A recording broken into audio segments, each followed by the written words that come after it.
Pemirsa, hari ini kereta khusus petani dan pedagang rute Rangkas Bitung Merak mulai beroperasi. Sudah ada Iskandar Nasution di stasiun Merak, Banten. Iskandar, jadi berapa tarif untuk kereta khusus pedagang ini? Bisa diulang? Jadi berapa tarif khusus untuk kereta ini? Ya, baik.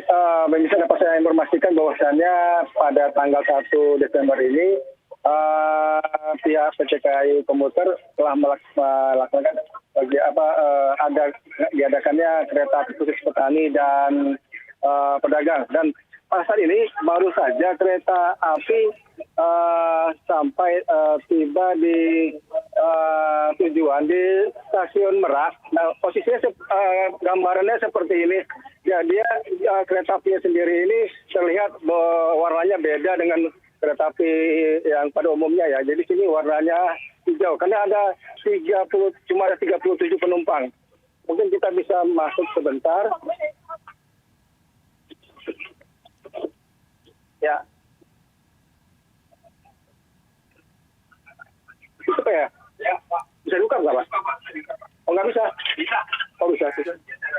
Ya, jadi... Halo? Halo? Halo? Ya, Iskandar, silakan. Ya, lanjut. Bisa saya gambarkan bahwa tempat duduknya sendiri seperti ini.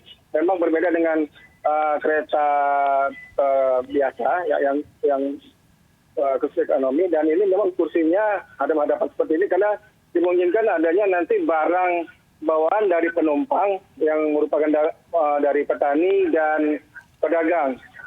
Jadi mereka bisa meletakkan barang di depan ini dan bisa menggunakannya untuk dilakukan setiap hari. Karena dalam satu hari itu ada 7 kali keberangkatan dan adanya 7 keberangkatan ini harganya sangat murah. Harganya hanya Rp3.000 saja. Demikian.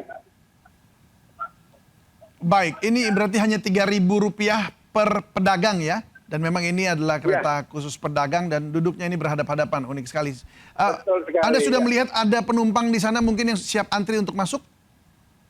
Ya, tadi beberapa sudah antri. Nah, ini memang petugas lagi menunggu masuknya penumpang. Baik, nggak apa-apa kalau begitu. Terima kasih banyak Iskandar untuk informasinya dan ini bisa langsung dinikmati oleh para pedagang. Selamat bertugas kembali. Gaduh bisnis pakaian impor bekas masih berlanjut. Ribuan pedagang siap bayar pajak dan minta bisnis mereka dilegalkan. Tapi Menteri Keuangan bergeming, impor pakaian bekas tetap dilarang.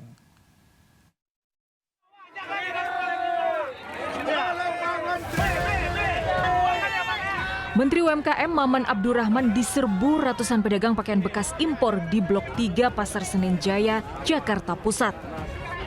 Para pedagang berebut curhat soal nasib mereka yang terancam gulung tikar usai larangan impor pakaian bekas. Menurut pedagang, thrifting merupakan sektor UMKM sehingga harus dilindungi. Kami di sini kebanyakan meminjam kur ke bank. Kalau seandainya thrifting ini ditutup, apa solusi dari kami? Apa mau kur juga tidak dibayar? Menteri UMKM mengatakan pemerintah tengah mencari formula terbaik bagi pedagang tanpa harus menabrak aturan. Kita akan mencari jalan tengah. Artinya jalan tengah, solusi terbaik apa untuk menyelesaikan situasi ini. Sebelumnya perwakilan pedagang pakaian impor bekas Pasar Senen mendatangi DPR meminta impor pakaian bekas dilegalkan. Mereka pun siap bayar pajak. Namun pemerintah bergeming. Menteri Keuangan Purbaya Yudisadewa menyatakan impor barang bekas tetap ilegal meski bayar pajak. Data Kementerian UMKM, impor baju bekas terus naik. Pada 2021 hanya 7 ton, 2022 12 ton, dan tahun 2024 melonjak jadi 3.600 ton. Sampai Agustus tahun ini, impor baju bekas mencapai 1.800 ton. Besarnya impor pakaian bekas dituding jadi biang kerok lesunya industri tekstil dalam negeri. Dari Jakarta, Rani Sanjaya, iNews melaporkan. Pemirsa, hari ini Presiden Prabowo Subianto meninjau langsung lokasi bencana di Sumatera Utara. Presiden Prabowo berangkat dari Bandara Halim Perdana Kusuma sekitar jam 6 pagi. Presiden terbang menggunakan pesawat kepresidenan dan mendarat di Bandara Silangit, Tapanuli Utara. Rencananya Presiden Prabowo akan meninjau korban banjir di Sumatera Utara, Sumatera Barat, dan Aceh. Sementara itu Presiden Prabowo Subianto tiba di Tapanuli Tengah, Sumatera Utara siang ini untuk meninjau lokasi bencana banjir dan longsor di Pulau Sumatera. Setibanya di Bandara Silangit, Presiden Prabowo menaiki helikopter untuk meninjau lokasi bencana. Lokasi pertama yang dikunjungi Presiden Prabowo adalah Tapanuli Tengah. Presiden bertemu warga korban banjir dan melihat langsung kondisi pengungsian serta dapur umumnya. Warga pun menyambut hangat kedatangan Presiden. Dalam kesempatan ini Presiden Prabowo mengatakan pengiriman bantuan menjadi prioritas utama. Pemerintah segera memperlancar distribusi BBM dan menormalisasi aliran listrik. Dari Tapanuli Tengah, Prabowo melanjutkan peninjauan bencana banjir dan longsor ke Aceh dan nantinya Prabowo juga akan meninjau lokasi bencana di Padang Pariaman, Sumatera Barat. Seekor gajah Sumatera ditemukan tewas di antara puing-puing kayu yang hanyut terbawa arus banjir. Bangkai gajah tersebut diketahui warga pasca banjir besar melanda. Bencana banjir bandang dan tanah longsor yang melanda Aceh menewaskan seekor gajah Sumatera jantan. Bangkai gajah diketahui warga pasca banjir besar melanda. Polisi telah memberi tanda di sekitar lokasi bangkai dengan garis polisi.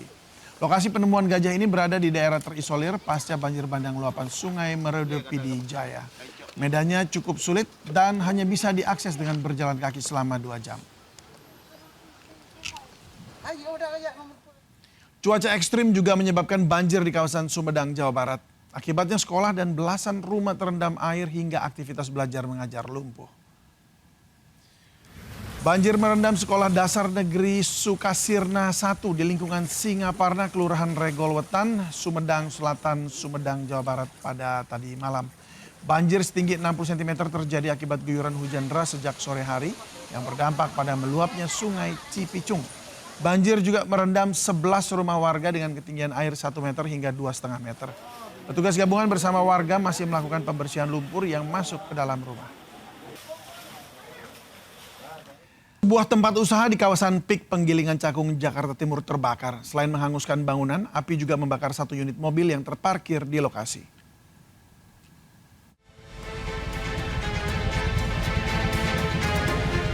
Kebakaran melanda sebuah tempat usaha di Jalan Borobudur Raya, kawasan PIK Cakung. Api dengan cepat menghanguskan hampir seluruh bangunan. Banyaknya material yang mudah terbakar menyebabkan api merembet ke bangunan lain. 1 unit mobil yang terparkir juga turut terbakar. Petugas pemadam yang diterjunkan di lokasi berusaha untuk memadamkan api.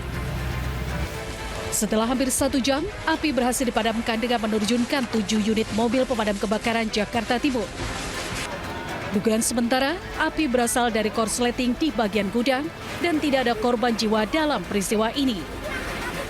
Namun kerugian diperkirakan ratusan juta rupiah. Dari Jakarta, Rio Mani, iNews melaporkan.